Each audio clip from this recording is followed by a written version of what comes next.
Alright, now we come to the next Bond film on our list, the second entry to star Roger Moore as the iconic super spy. This movie incorporates not only the 1973 energy crisis, but also the popularity of martial arts that was going on at the time. Plus, it has one of my favorite actors playing the villain. Should be interesting, right? Right? Nope. Let's take a look at The Man with the Golden Gun.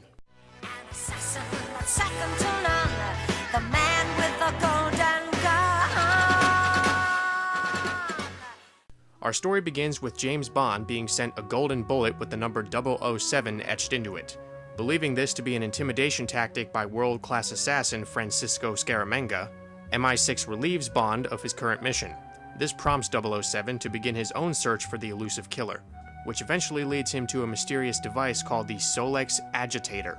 Seeing the threat that this machine could pose, Bond takes it upon himself to find it and thwart Scaramanga's endgame.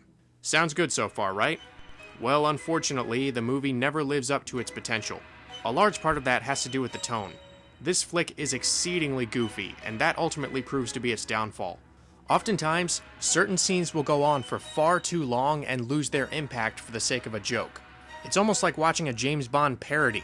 We don't need suspense or narrative focus. We have this moron. You porty heads has no more idea of traffic control than a Goonie bird! Never is this issue more prevalent than during the cartoonish action scenes.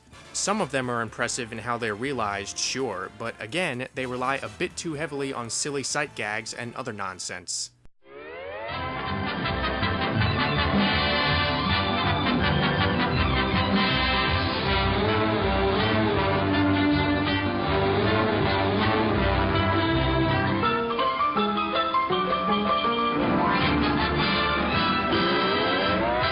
It's difficult to get into the story when the writers seem preoccupied with an overabundance of comedy, which really shouldn't be the case in a plot involving a master assassin, especially one as effective as this. I'll go on record and say that Francisco Scaramanga is easily one of the best Bond villains ever. He takes genuine pride in his work, seeing assassinations as a form of art. When you're talking about a character like this, you really need a powerhouse actor who can be convincing as the greatest killer in the world. Christopher Lee delivers. He's darkly charismatic, physically imposing, and pretty frightening. He brings such a natural elegance and a transfixing ruthlessness to his character, making you believe that he could kill absolutely anyone with ease. My golden gun against your Walther PPK. Each of us with a 50-50 chance. 6 bullets to your 1. I only need 1. His performance is easily one of the best aspects of the film. Plus, how appropriate is it that the step-cousin of original author Ian Fleming plays a Bond villain? The problem? He's in the wrong movie. Why is this intimidating figure stuck in such a lighthearted story?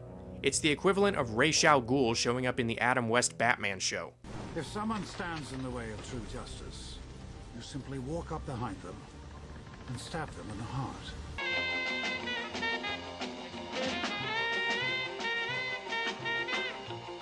I think he'd feel a little out of place. In conjunction, Lee is a little too convincing as a merciless murderer, completely overshadowing James Bond, who's supposed to be his equal. Never once did I believe that Roger Moore had a chance against him. This version of Bond has charm, yes, but he has none of the danger that you'd expect. Just look at this scene. You work for peanuts.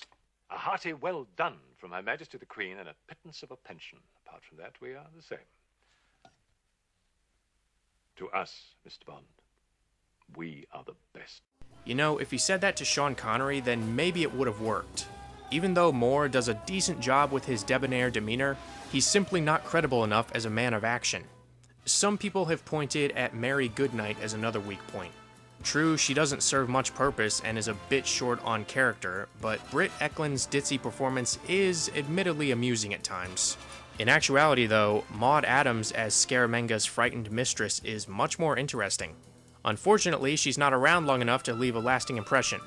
On the flip side, Hervé Villechaize has a much larger role than I expected.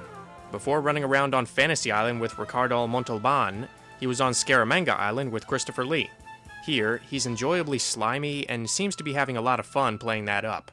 In addition, we have typically accomplished work from Bernard Lee as M, Desmond Llewellyn as Q, and Lois Maxwell as Moneypenny.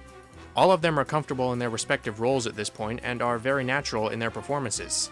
Another series veteran in fine form is composer John Barry, who comes up with memorable musical cues for both the sillier and more foreboding scenes. Speaking of music, how's the title song this time around? Love is required whenever he's hired. It comes just before the kill. Well, it's stylish and catchy, much in the vein of the 70s. Plus, Lulu is as skillful as ever when singing it.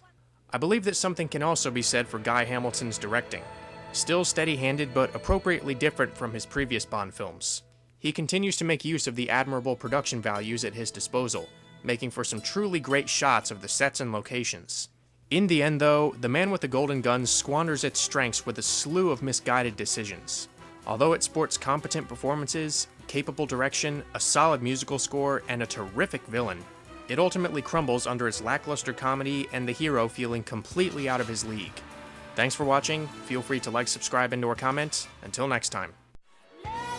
Some dark doorway, or crouched on a rooftop somewhere, in the next room of this very